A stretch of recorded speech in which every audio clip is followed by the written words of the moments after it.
Hola, ¿qué tal? Mi nombre es Vane y en este video vamos a ver el proceso constructivo de un despiece para poder trasladarlo a la tela. Lo primero que tenemos que tener en cuenta es que nosotros vamos a trabajar con 2 o 3 elementos fundamentales.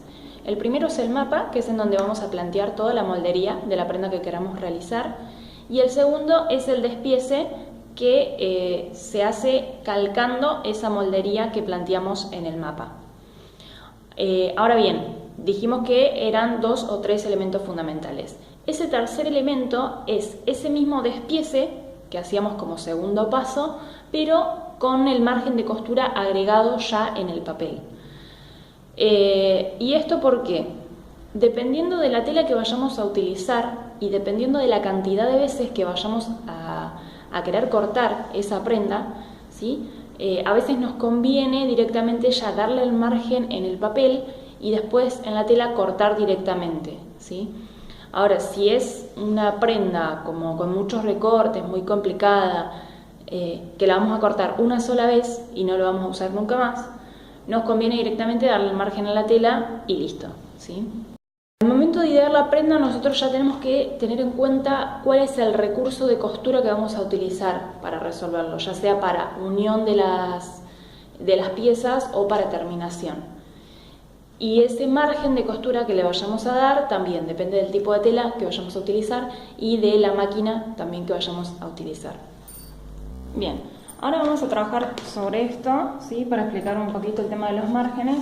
Pero primero quiero mostrar, esto sería un molde mucho más real, ¿sí? En cuanto al grosor de las líneas, porque acá está como muy exagerado, ¿sí? Para que sea visible en el video, pero las líneas tienen que ser mucho más finas, porque si yo lo hago con este ancho, probablemente va a empezar a diferir.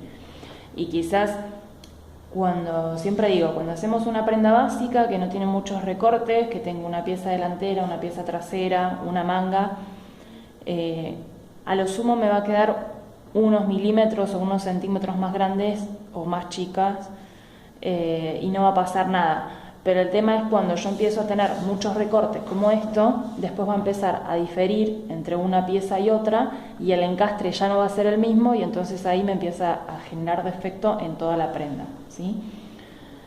También es importante destacar que cuando nosotros hacemos el molde contiene toda la información necesaria para que si yo vuelvo a ver este molde dentro de 2 años, sepa lo que hice, ¿sí? En este caso, en este molde yo no tengo medidas de referencia, pero por lo general en todos los moldes lo que hacemos es, dejamos el trazado básico del cual partimos, ya sea un cuadrado o un rectángulo, y ese trazado básico que hacemos va a tener todas las medidas de referencia, de la bajada del escote, del ancho del escote, el ancho de hombro, la altura de sisa, el ancho ya sea de cintura, de contorno de pecho, el ancho de espalda, ¿sí? Todas esas medidas yo necesito tenerlas en el mapa. Uno siempre tiene que pensar que cuando yo leo un mapa, yo lo entiendo porque lo hice yo, pero la idea es que alguien que no haya hecho este mapa pueda venir, leerlo y entender lo que hice, ¿sí? Y en el mapa, bueno, después también lo que hacemos es cada una de las piezas o las numeramos o les ponemos letras, ¿sí? Después marcamos si las pinzas van cerradas o van abiertas, si tengo partes que estén espejadas, ¿sí? Pero bueno, eso ya por ahí es un poco como para otro video, pero sí lo que tenemos que tener en cuenta es que marcamos todo. En el mapa va toda la información que necesite para después poder entender el mapa.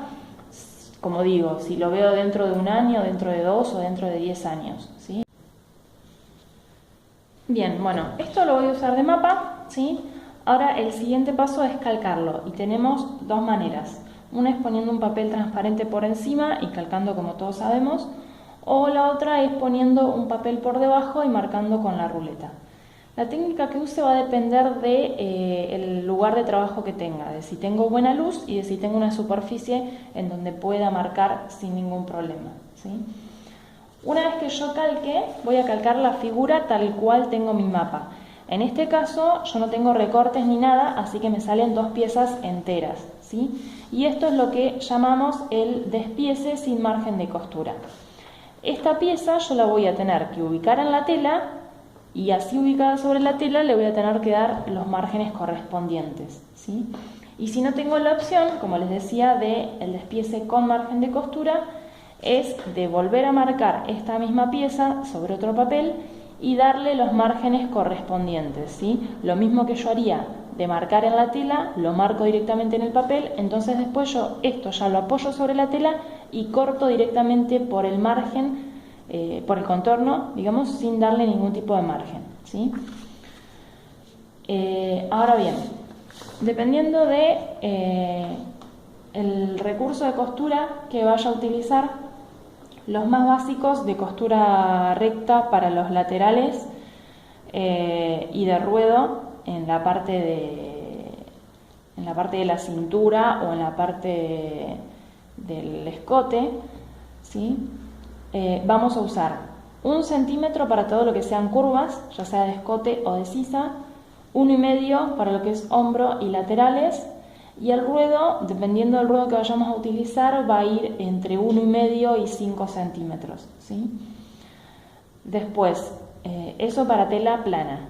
Para tela de punto, el margen va a estar dado por el ancho de la costura de la máquina, ¿sí? De la remalladora, ya sea de 3 o de 4 hilos, va a ir de 5 a 7 milímetros.